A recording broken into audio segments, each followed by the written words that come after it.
soir, il y avait une équipe qui jouait en jaune et vert au Parc des Princes, mais les Brésiliens, eux, étaient bien parisiens. Pour le compte de son match en retard de la 26e journée de la Ligue 1, le Paris Saint-Germain s'impose tranquillement 3-0 au Parc des Princes face au FC Nantes, dans un match où Luis Enrique aura une fois de plus fait tourner, ce qui avait fait polémique face à l'Olympique Lyonnais. Bien, l'entraîneur parisien n'en a que faire, puisque lui, il est dans sa gestion pour la fin de saison et notamment pour les matchs de Ligue des Champions. Oui, il utilise les matchs de Ligue 1 pour mettre en jambe tous ses joueurs dans le but de jouer la Ligue des Champions, sauf qu'on l'a bien vu ce soir, lorsque les Parisiens sont mentalement prêts à jouer un match de haut niveau, eh bien, turnover ou pas, ça ne fait aucune différence. Dans un match que les Parisiens auront commencé tambour battant en obtenant un penalty qui sera tiré par un tout nouveau tireur au Paris Saint-Germain, Grija Kvaratskhelia. Si le ballon d'or était bien présent sur le terrain, il était plutôt discret dans la première demi-heure. Il se contentera de faire des combinaisons avec ses partenaires. Au-delà de son but ce soir, ce qu'on a surtout aimé chez Désiré Doué, c'est son abnégation. Le petit prince savait qu'il avait des choses à se faire pardonner et quand il est dans celle-là, on ne peut absolument rien lui dire. En première mi-temps, il aura joué extrêmement juste, limitant ses touches de balle et étant extrêmement dévoué au pressing, comme Grija Kvaratskhelia. Et comme par hasard, encore une fois, eh bien c'est quand Ousmane Dembélé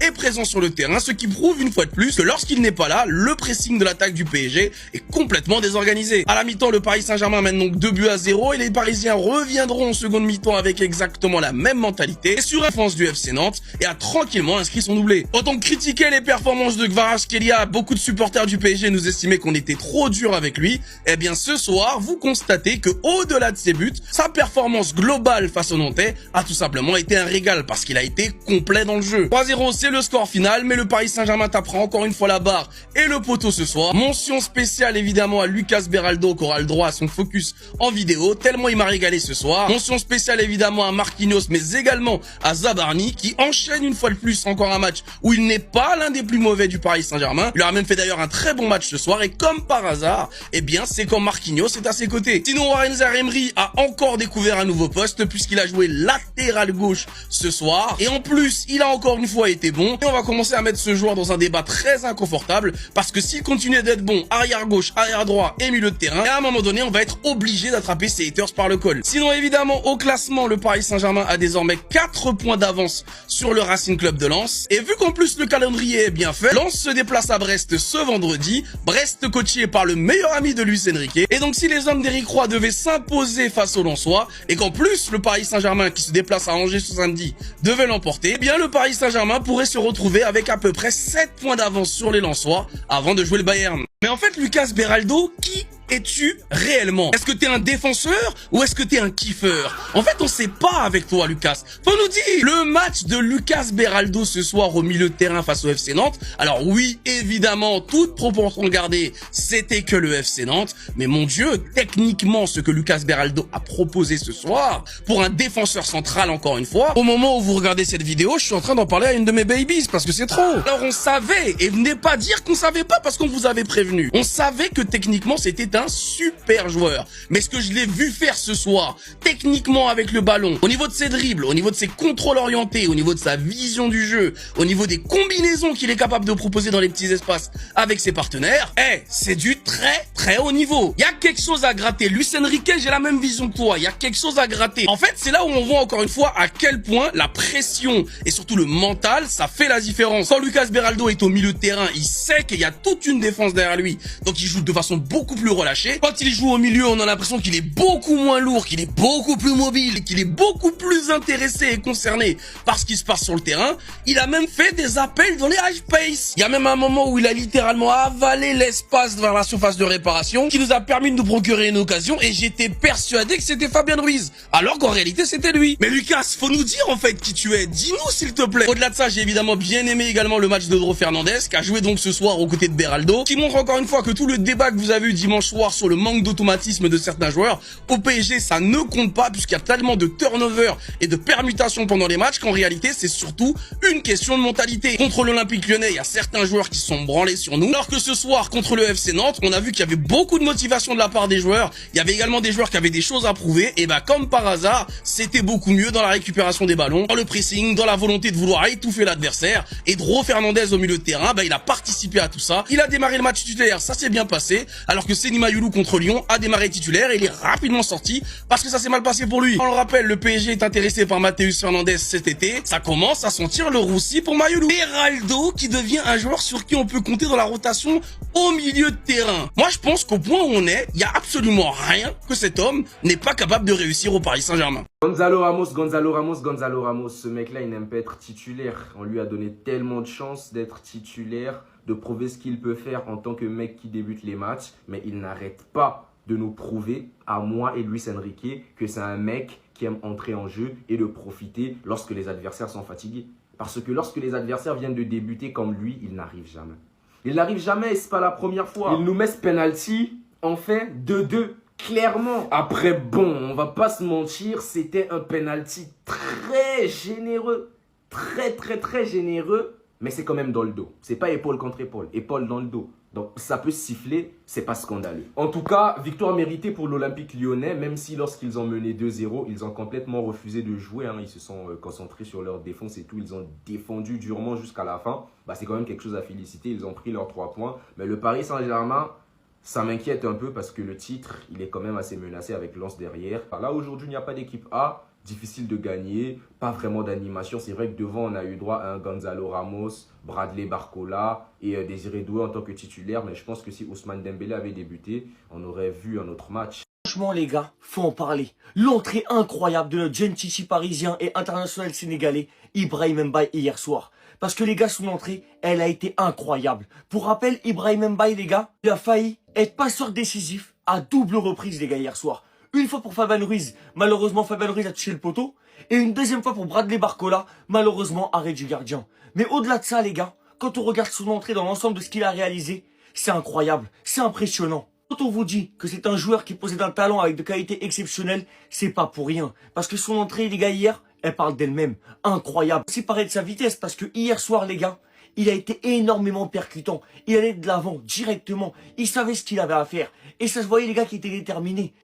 Qu'il a même mis le coach du Paris Saint-Germain, Luis Enrique. D'accord, les gars. Regardez ça. Luis Enrique. Ibrahim Mbaye, je l'ai vu un peu plus libéré. C'est très important. Il est très jeune, il a besoin de confiance. Et ouais, les gars, c'est exactement ce qu'on disait. Ibrahim Mbaye, c'est un joueur qui est très jeune. Seulement 18 ans, les gars. Et forcément, il a besoin de confiance, il a besoin de temps de jeu pour progresser. Et hier soir, ce qu'a fait Luis Enrique, c'est très bien, les gars. Puisqu'il n'a pas fait rentrer en fin de match. Il a fait rentrer vraiment en cours de jeu. À l'heure de jeu, je crois, les gars, c'était à l'heure de jeu à peu près.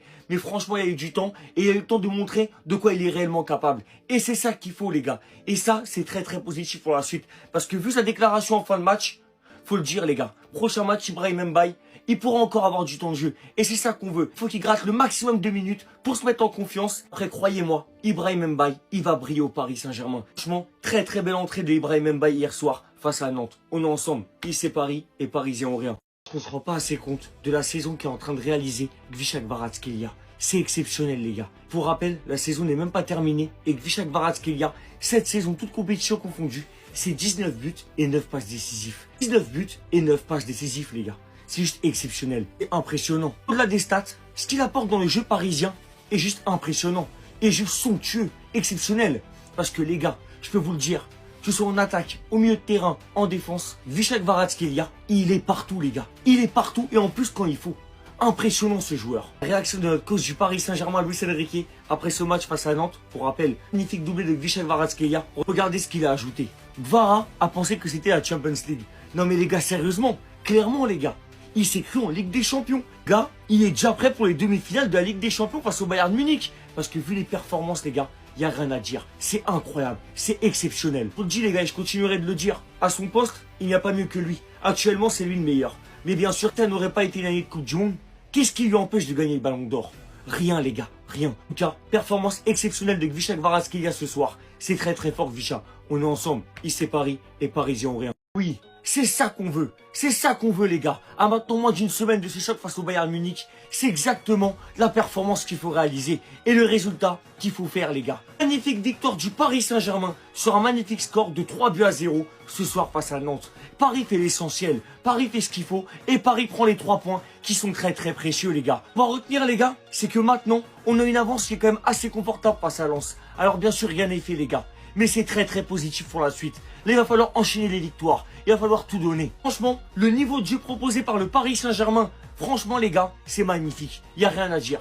C'est ça qu'on veut voir les gars, c'est ça qu'on demande, avec un Kvaratskhelia exceptionnel, avec une équipe solide, une équipe incroyable. Mis à part une nouvelle fois les gars, Zabarni, performance très décevante. Ça les gars, j'en parlerai dans une prochaine vidéo. Mais dans l'ensemble les gars, c'est ce qu'on veut voir. Ça joue au football, ça joue au ballon. Ça les gars, c'est le Paris Saint-Germain qu'on veut voir. Et forcément, à moins d'une semaine de ce choc face au Bayern Munich, c'est très positif. Parce que les gars, de 1, ça nous met en confiance, ça met en confiance les joueurs également. Forcément, gagner de cette façon, c'est ce qu'il faut les gars, c'est ce qu'il faut. En tout cas, magnifique victoire du Paris Saint-Germain ce soir. 3-0 face à Nantes, l'essentiel est fait. Paris est magique, Paris rayonne, Paris brille. On est ensemble, ici Paris et Parisiens ont rien. Si c'est la Jordanie, si c'est l'Écosse, si c'est le Mexique qui gagne la Coupe du Monde, est-ce que vous êtes au courant que ce sera Kvaratskhelia le Ballon d'Or? Je comprends qu'il n'y ait pas de propagande sur lui parce qu'il joue pas la Coupe du Monde, c'est totalement logique. Mais imaginez dans un monde où en 2026 il n'y a pas de Coupe du Monde. Tu prends championnat, tu prends Coupe d'Europe, si t'es moins meilleur joueur que lui. On m'a pourtant dit son défaut c'était d'être nul contre les petites équipes. Sacré défaut de merde d'ailleurs. Alors aujourd'hui peut-être il a cru c'était mercredi, jour de LDC, il a vu des mecs en jaune, il a cru c'était Dortmund. Mais non, moi j'ai bien ouvert les yeux, c'était bien l'avant-dernier, il a quand même claqué son doublé. Top doublé d'ailleurs, il met un penalty certes, c'est qu'un penalty, mais allez dire ça à Gonzalo Ramos et Dembélé quand on ont raté. Le deuxième but qu'il met, c'est un top but, c'est un but de Ballon d'Or. 90% des buts que met ce mec là, c'est des buts type Ballon d'Or, c'est des buts exceptionnels. Dimanche contre Lyon, top but. Aujourd'hui contre Nantes, top but. On parle d'un mec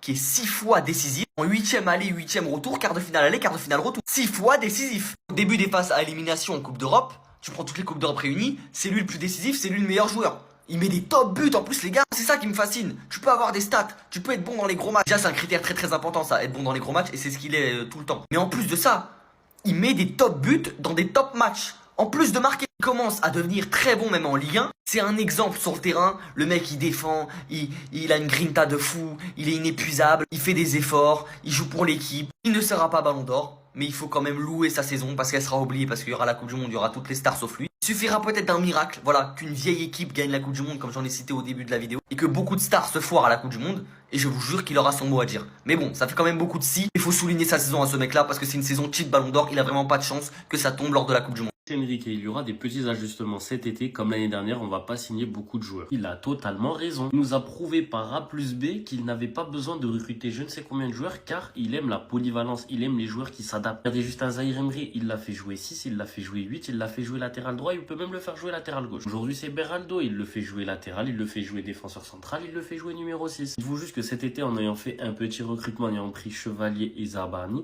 regardez où on est. On va être champion de Ligue 1. On est bientôt en finale de Ligue des Champions. Quoi, ce joueur de fou? Coupe du Monde ou pas, il est dans la course au Ballon d'Or, j'espère que vous savez. Vous rêvez pas du tout, il tire un penalty sans regarder le ballon. Oui, on a enfin marqué un penalty, oui. Un nouveau tireur à la liste des penalties, on l'avait jamais fait tirer, chose faite. Elle est Nantais. C'est pas à cause de nous si vous allez en Ligue 2, c'est pas à cause du Qatar non plus. Il ne doit plus jamais jouer défenseur. Vous avez vu son niveau au milieu de terrain? Le nombre de ballons qu'il récupère? Moi, personnellement, je sais pas vous, il m'a convaincu. Et la position de Désiré, dites-vous qu'il a tiré d'ici, il envoie un missile en pleine lucarne. Tu peux rien faire. Donc je parle de Gvara et son but. C'est quoi ce joueur? Double contact? Mange! C'est pas vos ailiers gauches qui panique sous pression. Il arrive dans la surface de réparation servi par Dembélé. Double contact, il se retrouve face à Lopez. But, il flanche pas. En ce moment même, le niveau de Gvara, il n'y a aucun, j'ai bien dit, aucun ailier gauche qui s'assoit à côté de lui. 19 buts, 9 passes décisives, il est dans la saison de sa vie. Il a déjà fait plus que la saison dernière. Ro Fernandez. Le nombre de ballons récupérés aujourd'hui au milieu de terrain, quand il prendra encore un petit peu de gabarit, attention. De 3 attaquants, décisif. Le Bayern, attention à vous. Gars, pour moi, cette image, c'est une preuve de plus que les mentalités ont changé au Paris Saint-Germain. Vous allez me dire pourquoi. Parce que pour moi, si vous demandez à la majorité des supporters parisiens qui est le meilleur buteur du club cette saison, la majorité, ils savent pas et ils s'en foutent. Parce qu'on parle plus statistiques. C'est vraiment plus notre priorité de parler statistiques. Là où avant, on parlait que de ça. Oui, tel joueur, alors 47 matchs, a mis 42 buts et 11 passes décisives. Maintenant, on s'en fout. On parle tactique, on parle pressing, on parle repli, on parle des joueurs qui sont polyvalents, qui découvrent des nouveaux postes et qui progressent à ces nouveaux postes. Je sais ce que les gens ils vont dire. Oui, votre meilleur buteur, il a 16 buts, c'est claqué, c'est quoi cette attaque?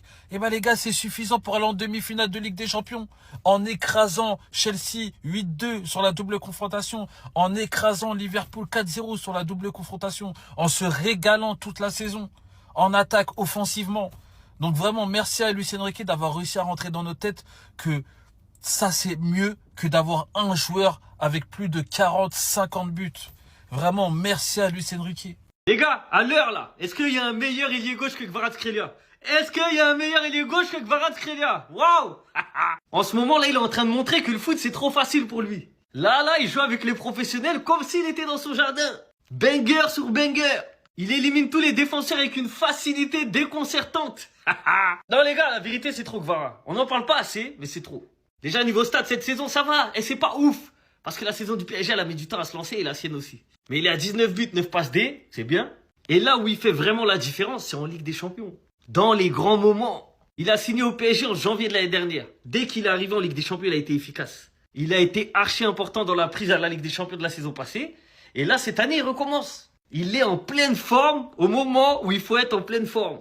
Et il a rien à envier au meilleur ailier gauche actuel, que ce soit Vinicius, Luis Diaz et tous ceux que vous voulez. À l'heure, là, il parle avec qui il veut. Uniquement, déjà, il a quoi envier? Ni à Vini, ni à Luis Diaz, ni à Rafinha. Il a quoi envier à ces gens-là techniquement? C'est un joueur qui est présent dans les grands matchs, qui state dans les grands matchs et qui est beau à voir jouer. Quand tu le regardes, tu prends du plaisir. Qu'il state ou pas, tu prends du plaisir.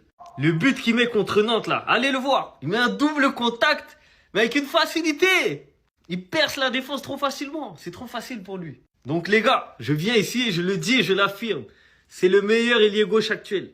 Le Paris Saint-Germain a reçu Nantes hier soir sur sa pelouse au Parc des Princes. Il s'est imposé 3-0 avec un doublé de Gvaradona et un but de Désiré Doué. J'ai beaucoup aimé ce match. On a vu une équipe qui a tourné, une équipe avec un très beau visage, avec des joueurs qui se donnaient, des joueurs qui mettaient de l'envie dans ce match. Beaucoup de mouvements, beaucoup de très bons placements. Match réussi de nos Parisiens. Ça, on se le devait après la défaite face à Lyon. On devait voir un beau visage et on devait prendre ces 3 points pour pouvoir mettre 4 points d'avance à Lens. On a vu des attaquants qui combinaient bien, surtout que Maradona, lui, il a cru que c'était la Ligue des Champions hier. Son niveau cette saison, c'est incroyable. Ensuite, Désiré Doué, but magnifique. Coup de pétard, une magnifique passe décisive de Achraf Hakimi, qui lui aussi a fait un match de taille patron. On a vu un Achraf Hakimi avec un très haut niveau, ça fait plaisir à voir avant cette double confrontation face au Bayern Munich. Il y avait beaucoup de permutations entre Désiré Doué et Achraf Hakimi, ce qui apportait beaucoup de danger. Désiré Doué faisait beaucoup de pressing, beaucoup de récupération de balles, tout comme Kvaratskhelia. Ousmane Dembélé, lui, il a été plus en meneur de jeu, il était plus en numéro 10, il a fait jouer ses coéquipiers, mais c'était un très bon match du Ballon d'Or.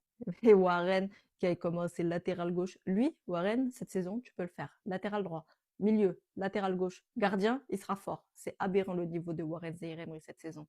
Et ensuite, João Neves, très bon match. Drew Fernandez, très bon match. Beaucoup de récupération de balles. Il a récupéré 2 balles en 2 minutes, un truc comme ça. C'est affolant. On a très hâte de voir la suite.